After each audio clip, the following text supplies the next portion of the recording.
Hello भाई, कैसे हो आप? अच्छे हो ने? આજે આપણે જોઈશું કે હકલાત કમ કરવા માટે શું કરવાનું છે, કઈ કસરત, કઈ એક્સરસાઇઝ, કઈ યોગા કરવાની જરૂર પડશે, એમાં આપણને ફાયદા થાય. એમાં આપણે પહેલી વસ્તુ છે કે એમાં આપણે 2 કસરત રોજ કરવાની છે. આપણા માટે બહુ સારું છે આ કસરત કરીશું તો.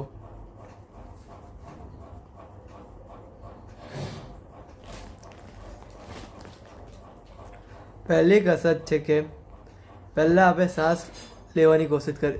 શ્વાસની કસરત છે. શ્વાસ કેવી રીતે લેવાનું અને એને કેવી રીતે શ્વાસ લેવો જોઈએ એ જોઈશું. શ્વાસ લેવા માટે આપણે શ્વાસ લઈએ તો બધા શ્વાસ લે છે કે હવે શ્વાસ બધા છાતી સુધી શ્વાસ લે છે. આપણે પેટ સુધી શ્વાસ લેવાનું છે. પેટ ફૂલવું જોઈએ શ્વાસ લેવા માટે. એટલે આપણે શું કરીશું કે ધીમે ધીમે નાકથી શ્વાસ લઈશું અને એક હાથ છાતી પર, બીજો હાથ પેટ પર, એમાં આપણે હાથ મૂકીશું અને આરામથી બેસી જઈશું. પછી બેસ્યા પછી ધીમેથી નાકથી શ્વાસ લઈશું અને એમાં અનુભવ કરીશું કે આપણું થોડું પેટ ફૂલે છે. છાતી હલી ના જોઈએ, છાતી જેવી છે એવી રીતે રહેવું જોઈએ. એ રીતે આપણું પેટ ફૂલવું જોઈએ. પેટ ફૂલ્યા પછી ધીરેથી નાકથી શ્વાસ છોડી દઈશું. આ પહેલી એક્સરસાઇઝ છે. બીજી એક્સરસાઇઝ આપણે એ લેવાની છે કે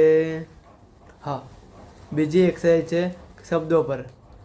ન્યૂઝપેપર તો રોજ વાંચું છું કે ન્યૂઝપેપર આપણે અલગ રીતે વાંચવાનું હોય. ન્યૂઝપેપર વાંચવાના ટાઈમ પર શબ્દોને શાંતિ વાંચવાનું અને અવાજ મોટો રાખવાનો. અને શબ્દો શાંતિથી વાંચવાના. રોજ આપણે એને રસ્તું કરીશું ન્યૂઝપેપર વાંચવાની કે આપણને એનું રિઝલ્ટ તો મળશે જ. કામ કરતા જાઓ, ફળ તો મળશે. એટલે એ વસ્તુ રોજ કરીશું તો એનો ફળ તો મળશે જ. કે રોજ આપણે આ 2 કસરત કરવાની. પહેલી કસરત છે શ્વાસ લેવાની, બ્રીધિંગ. બીજી કસરત છે ન્યૂઝપેપર વાંચવાનું.